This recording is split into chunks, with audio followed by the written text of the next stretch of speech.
اور آج دور کیا ہے، بچے چھوٹے ہوتے ہیں والدین گالیاں دیتے ہیں، اور بعد میں وہی بچے بڑے ہوتے ہیں، والدین بوڑھے ہو جاتے ہیں، وہی بچے اپنے والدین کو گالیاں دیتے ہیں۔ حضور نے فرمایا جو بندہ چاہتا ہے کہ وہ اپنی اولاد کو سب سے بڑا تحفہ دے، فرمایا وہ اپنی اولاد کی تربیت اچھی کرے۔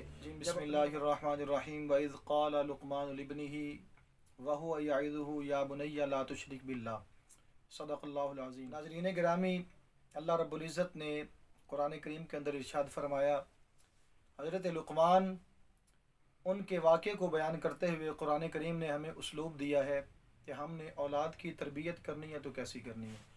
آج کا المیہ ہمارا یہ ہے کہ ہمارا جو دور ہے، جس دور کے اندر ہم زندگی گزار رہے ہیں، جس کے پاس اولاد ہے وہ بھی آزمائش میں ہے، جس کے پاس نہیں ہے وہ بھی آزمائش میں ہے، اور ہر بندہ آزمائش میں مبتلا ہے۔ لیکن سامعین گرامی، جن کے پاس اولاد ہے ان کے لیے ضروری کیا ہے کہ اولاد کی تربیت کی جائے۔ ہمارے ہاں آج دور یہ جا رہا ہے کہ جہاں پہ سوشل میڈیا کا دور ہے، موبائل کا دور ہے، مائیں اپنا وقت بتاتی ہیں موبائلوں کے ساتھ، بچے بھی ظاہر سی بات ہے موبائلوں کے ساتھ ہی ان کی اٹریکشن ہے، باپ جو ہے وہ سارا دن گھر سے باہر رہتا ہے، اور حالات جو ہماری ملک کے ہیں وہ آپ کے سامنے ہیں۔ اب اولاد کی تربیت کے حوالے سے والدین کو پریشانی ہوتی ہے، اولاد کی تربیت نہیں ہو رہی ٹھیک طریقے سے، ہر بندہ پریشان ہے، ہر بندے کو ٹینشن ہے، پرابلم ہے، مسئلہ ہے۔ لیکن کامیابی کس میں ہے؟ ہمیں قرآن کریم نے سکھایا ہے کہ ہم نے اولاد کی تربیت کرنی ہے تو کیسے کرنی ہے۔ سورہ لقمان اٹھائیے، حضرت لقمان کا فرمان، اللہ کا قرآن ہے، فرمایا وَإِذْ قَالَ لُقْمَانُ لِابْنِهِ۔ اب قرآن کے اندر مخاطب کر کے اپنے اولاد کو بلا رہے ہیں، بیٹے کو بلا رہے ہیں، اور فرما کے رہے ہیں کہ اے میرے بیٹے، وَهُوَ يَعِظُ، جب اس کو نصیحت کی، یا بنی لا تشرک باللہ، اے میرے بیٹے اللہ تعالیٰ کا شریک نہ ٹھہرانا، شریک نہ بنانا، اللہ کی عبادت کرنا۔ سامعین گرامی، اب اس آیت سے ہمیں مقصد کیا ملتا ہے کہ ہم نے اولاد کی تربیت کرنی ہے تو ہمیں جب ان سے بات کرنی ہوگی تو اچھے طریقے سے بات کرنی ہوگی، انہیں بلانا ہوگا تو اچھے طریقے سے بلانا ہوگا، نہ کہ آج ہمارے دور میں المیہ کیا ہے کہ بچہ ہماری بات نہیں مانتا، ہم نے تربیت نہیں کی، سب سے پہلا ہمارا یہ قصور ہے۔ دوسری بات یہ، جب وہ بات نہیں مانتا تو ہم ایسی ایسی بد زبانی، بد کلامی کرتے ہیں جو جس کے بارے میں اسلام کے اندر منع کیا گیا، فحش گوئی کرنے سے منع کیا گیا، گالیاں دینے سے منع کیا گیا۔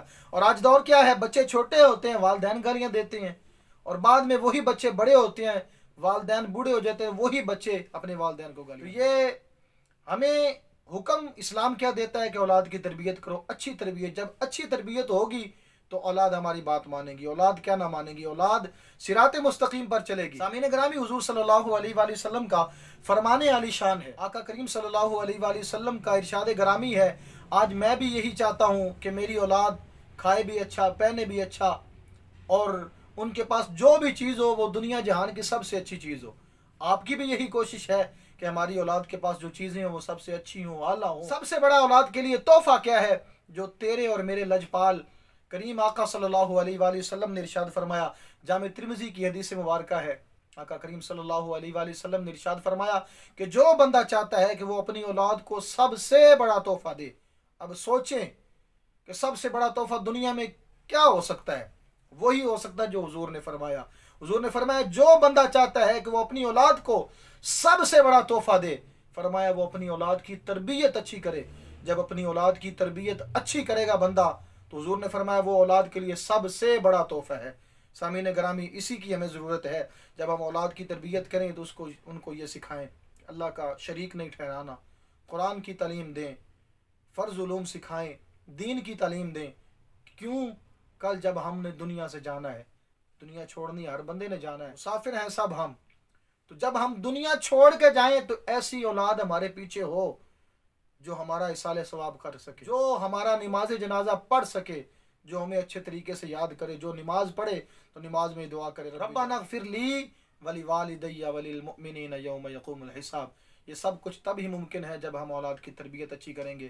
دعا ہے کہ اللہ کریم ہم تمام کو اپنی اولادوں کی تربیت اچھی کرنے کی توفیق عطا فرمائے، اور جو احباب جن کے پاس اولاد نہیں ہے، اللہ رب العزت ان کی خالی جھولیوں کو اپنی رحمتوں سے مالا مال فرمائے۔